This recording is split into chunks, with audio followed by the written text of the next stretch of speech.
fascinating. I think there's probably a whole program that we need to do which actually looks at the eschatology in even more detail. Clearly, we're not going to be able to cover it in this time, but you've given us a great sort of look into the crystal ball, a prophetic crystal ball, no doubt. And what your assertions are definitely something that I've read across various hadith, and I think the scholars will affirm those. From the Shia eschatology, I know for a fact there's a strong emphasis on the reign of Dajjal,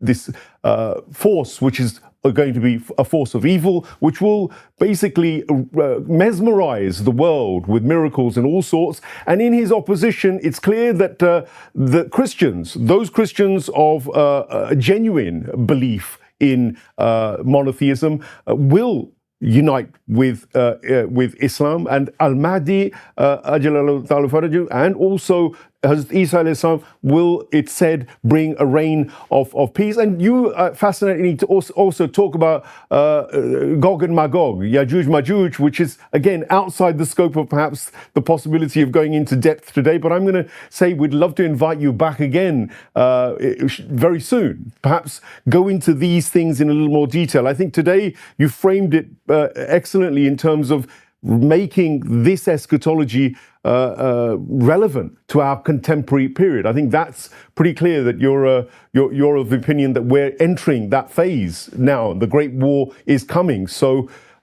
we got to brace ourselves. Just a final conclusive remark from you, if there's anything that you'd like to put forward, Sheikh Imran, before we conclude. I would like to share with you that I have found it a very pleasant experience. I was in Qom in Iran, and I had 40 Iranian scholars of eschatology, but they didn't consider themselves eschatology. They call it ilm al-Mahdawiya. And these 40 scholars, and I was the only Sunni from the Sunni eschatology, and we had a session lasting about 3 to 4 hours. And there was someone translating from Farsi to English. But it was a pleasant experience. We differed on eschatology, yes, but we were able to talk with each other, and it was a pleasant experience, and we were friends, yes, for 3 to 4 hours. I can't do that with the Sunni, not at all. If I were to attempt to speak with the Sunnis on the subject of eschatology, they'd probably end up throwing stones at me. So I have to share with you that I felt myself more comfortable in Qom speaking to the Shia as a Sunni than I speak with my own people. Yes, our brethren of the scholarly circles of a lot of the Orthodox Sunni fraternity don't seem to tolerate a lot. Unfortunately, that's the time we live in.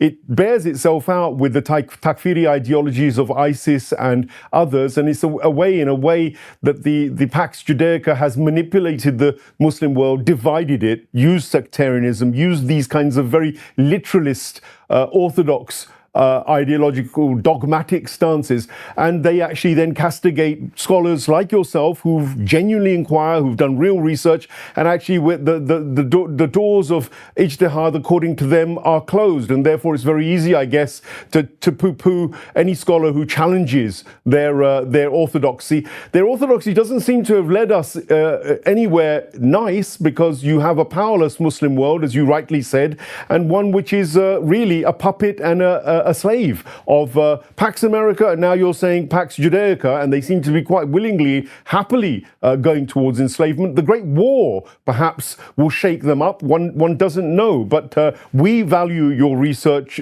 Sheikh, and we'd love you to come back, and perhaps we'll get a Shia scholar and maybe a Sunni scholar to sit down with us. And you've recently, I noted, did it with two of my Jewish friends, my rabbi friends, Rabbi Beck and Rabbi Haim, who you entered into. I haven't seen the full video, but I'd love to understand what their version of the Jewish eschatology is around all this, because they're very anti-Zionist and they're very anti the whole notion of Israel. Rabbi Beck showed great intellectual courage when he responded to my question and he declared that the Zionists were Gog and Magog. They constitute a significant part of Gog and Magog. Rabbi Shofar, that's the name I got from him. I don't know the name of Haim. Rabbi Shofar, on the other hand, was holding on to the Torah. And for him, Gog and Magog were two nations. He would not tell the audience who the two nations were. Of course, it's Russia and Iran. But he did not mention the names. Interesting. That's an interesting one. Maybe I'll bring them onto this show and we can go into more detail on that one as well. But thank you so much for that kind of erudite and very wide-ranging analysis, but also introduction to the eschatology of Islam. We didn't really have time to do full justice to it because there's so much to unearth around this subject, and you're probably one of the only people who absolutely specializes in it. So we thank you for your joining us and giving us your knowledge. And I'm going to say, well, whenever you have time, we're going to do part 2 on this. To my audience, I got to say basically that, eschatology, religious, from all of the Abrahamic faiths, seems to point to the reality which Sheikh Imran Hosein has indicated. We are in an exceptional time where extraordinary and vile things are being done. And at the heart of it is Tel Aviv, quite clearly. At the heart of it right now is Gaza. But the tremors and the vibrations that are being emitted from that region will affect the rest of the world. All we can say is to avert the great war which is being predicted and which is prophesied.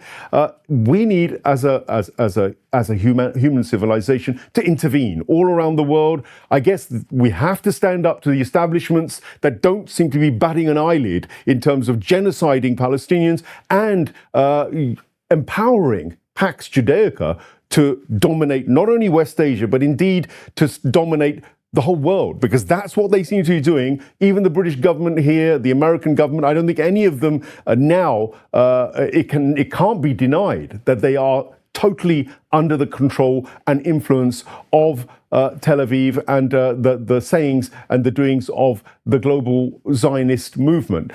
Where it leads, well, you've heard from Sheikh Imran Hosein. I'm afraid I tend to agree with him.